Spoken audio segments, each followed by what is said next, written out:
میرے بھائی موجودہ دور کا سب سے بڑا المیہ ہی یہی ہے کہ آج کا مسلمان یہ تو چاہتا ہے کہ پوری دنیا مسلمان ہو جائے، لیکن خود وہ صحیح معنوں میں مسلمان بننا نہیں چاہتا ہے۔ آج کا مسلمان یہ تو چاہتا ہے کہ پورے عالم میں اسلام پھیل جائے اور پورے عالم میں اسلام کا فریرہ لہرائے، لیکن وہ خود اپنے گھر میں اسلام نافذ کرنا نہیں چاہتا ہے، وہ اپنے گھروں میں نظام مصطفیٰ لاگو کرنا نہیں چاہتا ہے۔ جبکہ حقیقت یہ ہے نا کہ اسلام ہرگز یہ نہیں چاہتا کہ پوری دنیا مسلمان ہو، ہرگز نہیں چاہتا۔ یہ تو باطل طاقتوں اور اسلام دشمنوں کی جانب سے ہمارے اوپر ایک الزام ہے، اسلام کے اوپر ایک بھونڈا اعتراض ہے کہ اسلام معاذاللہ زور اور زبردستی کی تعلیم دیتا ہے، اسلام معاذاللہ تلوار کے بلبوتے پھیلا ہے اور طاقت کے زور پر پھیلا ہے۔ یہ سب ایک جھوٹا الزام ہے اسلام پر، ورنہ اللہ کا قرآن فرما رہا ہے لا اکراہ فی الدین، کہ دین اسلام میں، ہمارے مذہب میں زور اور زبردستی نام کی کوئی چیز ہی نہیں ہے، اس کی کوئی گنجائش ہی نہیں ہے۔ ورنہ لو شاء اللہ لہداکم اجمعین، اگر اللہ چاہتا نا کہ پوری دنیا مسلمان ہو جائے تو میں کہتا ہوں آج کی تم کیا بات کر رہے ہو یار؟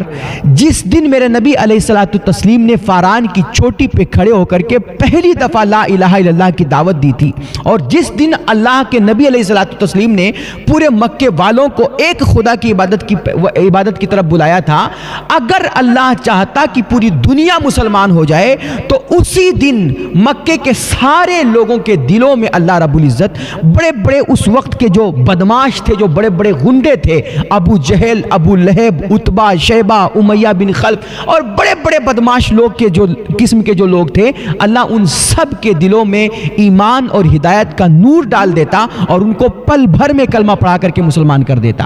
لیکن اللہ نے ایسا نہیں چاہا، اور ایسے بڑے بڑے جو اس وقت کے غنڈے تھے اللہ نے ان کو ایمان اور ہدایت کے نور سے محروم رکھا۔ اس کا مطلب یہ ہے کہ اسلام ہرگز نہیں چاہتا کہ پوری دنیا مسلمان ہو جائے، قطعاً یہ اسلام کی منشا نہیں ہے۔ اسلام دنیا سے کچھ نہیں چاہتا، مگر ہاں اسلام اپنے ماننے والوں سے، اپنے کلمہ پڑھنے والوں سے، ہم سے اور آپ سے اور پوری دنیا کے مسلمانوں سے اسلام کچھ ضرور چاہتا ہے۔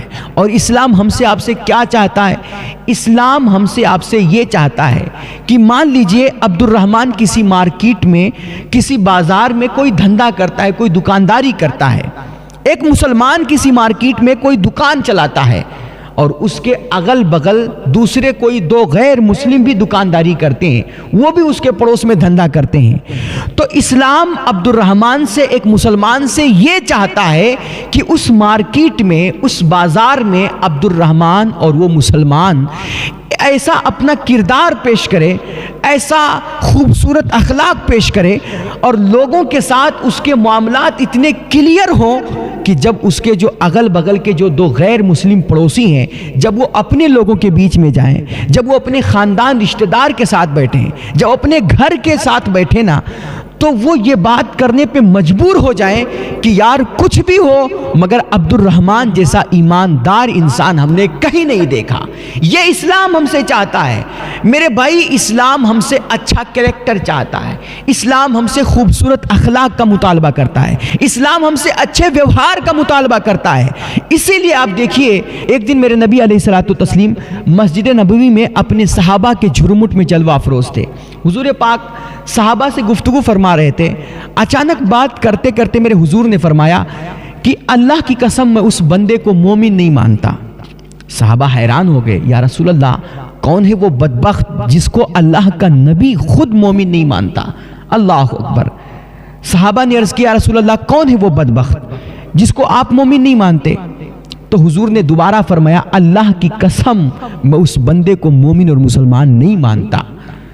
صحابہ پہ ایک بجلی سے گری کہ یار کون ایسا بدبخت ہو سکتا ہے کہ اگرچہ وہ نمازیں پڑھتا ہے، تلاوت قرآن کرتا ہے، بڑا عبادت گزار ہے، نیکوکار ہے، پرہیزگار ہے، لیکن اللہ کے نبی فرما رہے ہیں کہ وہ اسلام کا کلمہ پڑھ رہا ہے، مگر حضور فرما رہے ہیں کہ میں اس کو مومن نہیں مانتا۔ کون ہے وہ بدبخت؟ صحابہ نے دوبارہ پوچھا، یا رسول اللہ کون ہے وہ بدبخت جس کو آپ مومن نہیں مانتے؟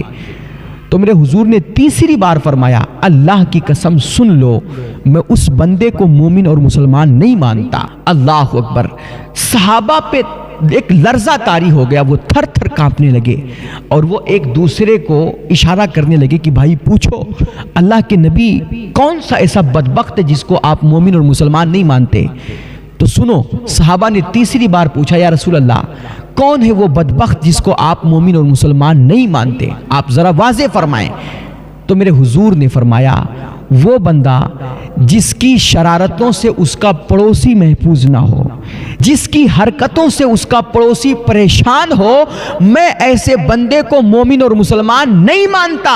وہ لاکھ کلمہ پڑھنے والا ہو، وہ لاکھ نمازیں پڑھنے والا ہو، وہ لاکھ سجدے کرنے والا ہو اور لاکھ اس کے چہرے پہ داڑھی ٹوپی اور کرتا ہو، لیکن میں ایسے بندے کو مومن اور مسلمان نہیں مانتا جس کی حرکتوں سے اس کا پڑوسی پریشان ہے۔ اللہ اکبر۔ میرے بھائی آپ اس حدیث پاک پہ ذرا ایک منٹ کے لیے غور فرمائیے۔ میرے حضور فرما رہے ہیں، میرے حضور یہ نہیں فرما رہے کہ جس کا مسلمان پڑوسی پریشان ہو، مسلمان کی قید نہیں لگا رہے ہیں۔ میرے حضور مطلق فرما رہے ہیں کہ جس کی حرکتوں سے اس کا پڑوسی پریشان ہو۔ اب آپ بتائیے ہمارے آپ کے پڑوس میں کیا صرف مسلمان ہی بستے ہیں؟ بھائی ہو سکتا ہے ہمارے پڑوسیوں میں کوئی غیر مسلم بھی ہمارا کوئی پڑوسی ہو، ہمارے پڑوسیوں میں کوئی کرسچن بھی پڑوسی ہو، ہمارے پڑوسیوں میں کوئی عیسائی اور سکھ بھی پڑوسی ہو، کوئی بدھسٹ بھی پڑوسی ہو، کسی بھی دھرم اور مذہب کا ماننے والا ہمارا پڑوسی ہو سکتا ہے، وہ ہمارے اگل بغل آ کر کے بس سکتا ہے۔ اور میرے حضور فرما رہے ہیں کہ جس کی حرکتوں سے اس کا پڑوسی پریشان ہو، وہ لاکھ کلمہ پڑھنے والا ہو، لاکھ مومن اور مسلمان اپنے آپ کو کہتا ہو، میں رب رسول کی نگاہ میں اس بندے کو مومن اور مسلمان نہیں مانتا۔ میرے بھائی اس حدیث پاک سے میرے حضور ہمیں آپ کو کیا درس دینا چاہتے ہیں؟ میرے حضور ہمیں آپ کو یہ درس دینا چاہتے ہیں کہ اگر تم خود کو مومن اور مسلمان کہتے ہو، تم خود کو مومن کہتے ہو نا، تو تمہاری چال ڈھال سے، تمہاری ایک ایک حرکت سے امن چھلکنا چاہیے۔ تمہاری ذات سے کبھی کسی اللہ کے بندے کو تکلیف نہیں پہنچنی چاہیے۔ تمہارا وجود کسی کے لیے باعث زحمت نہ بنے، بلکہ اگر تم دین رحمت، دین اسلام کے ماننے والے ہونا تو تمہارا پورا وجود باعث رحمت ہونا چاہیے۔ تمہارا وجود ہمیشہ امن، شانتی اور پریم اور محبت کا پیکر ہونا چاہیے۔ تم اسی لیے میرے حضور فرماتے ہیں کہ تم راستے سے بھی اگر گزر رہے ہو نا، راستے سے، ایک عام راستے سے گزر رہے ہو اور اس راستے میں اگر تم کوئی تکلیف دہ چیز دیکھتے ہو، حتیٰ کہ ایک روڑا بھی اگر پڑا ہوا ہے اور تمہیں لگتا ہے کہ یہاں اس راستے سے گزرتے ہوئے کسی اللہ کے بندے کو تکلیف پہنچ سکتی ہے، دیکھو راستے سے صرف مسلمان نہیں گزرتا، راستے سے ہر دھرم، ہر مذہب کے ماننے والے، ہر ذات پات کے ماننے والے اس راستے سے گزرتے ہیں، ہے نا۔ وہاں مطلق انسانیت کی بات ہو رہی ہے، میرے حضور انسانیت کی دعوت، چونکہ دین اسلام ہی دین انسانیت ہے، دین اسلام دین رحمت ہے، اس لیے یہ ہمیشہ رحمت کی باتیں کرتا ہے۔ میرے حضور فرماتے ہیں تم راستے سے گزر رہے ہو اور راستے میں کوئی تکلیف دہ چیز دیکھو، کوئی نقصان پہنچانے والی چیز دیکھو، حتیٰ کہ اگر ایک روڑا بھی پڑا ہوا ہے اور تمہیں اندیشہ ہے کہ اس روڑے سے کسی اللہ کے بندے کو تکلیف پہنچ سکتی ہے، خواہ وہ کسی بھی دھرم، کسی بھی مذہب کا ماننے والا، لیکن اگر تمہیں اندیشہ ہے کہ اس روڑے سے کسی انسان کو تکلیف پہنچ سکتی ہے تو تم وہ روڑا اٹھا کر کے سائڈ کر دو۔ روڑا تم راستے سے ہٹاؤ گے، اللہ تمہیں اس پہ صدقے کا ثواب نصیب فرمائے گا، اللہ تمہیں اس پہ عبادت کا اجر نصیب فرمائے گا۔ میرے بھائی اس لیے آپ دنیا کو مسلمان بنانے کی فکر چھوڑ دیجئے۔ اسلام ہرگز نہیں چاہتا کہ پوری دنیا مسلمان ہو جائے، ہاں مگر اسلام ہم سے، آپ سے، اپنے ماننے والوں سے یہ ضرور چاہتا ہے کہ وہ صحیح معنوں میں مسلمان بن جائیں۔ اور یاد رکھیں میرے بھائی، جس دن ہم آپ صحیح معنوں میں مسلمان بن گئے اور جس دن ہمارے اندر اسلام کا نور اتر آیا، ایمان کی روشنی آ گئی اور ہمارے اخلاق سنور گئے، ہمارے کردار سنور گئے اور ہمارے اندر سیرت نبوی صلی اللہ علیہ وسلم کی خوشبو آ گئی، اللہ کی قسم میں کہہ رہا ہوں، منبر رسول پہ کھڑا ہوں، آپ جس گلی سے، جس محلے سے گزریں گے نا، آپ کے کردار کی خوشبو پا کر کے وہ پورا کا پورا محلہ مسلمان ہوگا اور وہ پورا کا پورا علاقہ آپ کے نبی کا کلمہ پڑھے گا۔ بس صرف آپ اپنے اندر اسلام کی روشنی کو اتار لیجئے، سیرت نبوی کی خوشبو کو بسا لیجئے۔ اور یہ میں کوئی ہوائی فائرنگ نہیں کر رہا ہوں کہ مطلب آپ جس گلی سے گزریں گے اور جس محلے سے گزریں گے، آپ کے وجود سے، آپ کے اخلاق کی خوشبو سے پورا محلہ مسلمان ہو جائے گا۔ یہ کوئی ہوائی فائرنگ نہیں ہے، بلکہ یہ تاریخی حقیقت ہے۔ آپ دیکھیے کہ جب حضرت سیدنا خواجہ غریب نواز رحمہ اللہ اس بھارت کی دھرتی پہ تشریف لائے تھے تو کیا آپ کوئی بم اور بارود لے کر کے آئے تھے؟ آپ تیر و تلوار لے کر کے آئے تھے؟ آپ کوئی بہت بڑا لشکر اور بہت بڑی فوج لے کر کے آئے تھے؟ اور کیا جب آپ ہندوستان میں تشریف لائے تو آپ کسی کی کنپٹی پہ بندوق رکھ کر کے کہتے تھے کہ بھئی تم کلمہ پڑھو ورنہ تمہیں ہم داغ دیں گے، تم پہ گولی چلا دیں گے؟ ایسا ہوتا تھا؟ میرے بھائی تنے تنہا حضرت خواجہ غریب نواز اس بھارت کی سرزمین پہ تشریف لائے اور نہتھے آئے، لیکن آپ دیکھیے کہ آپ کی سمانے میں باقاعدہ یہ ملتا ہے، اور میں بہت محتاط تعداد بتا رہا ہوں، کم سے کم آپ کے دست حق پرست پہ 90 لاکھ غیر مسلموں نے کلمہ پڑھا۔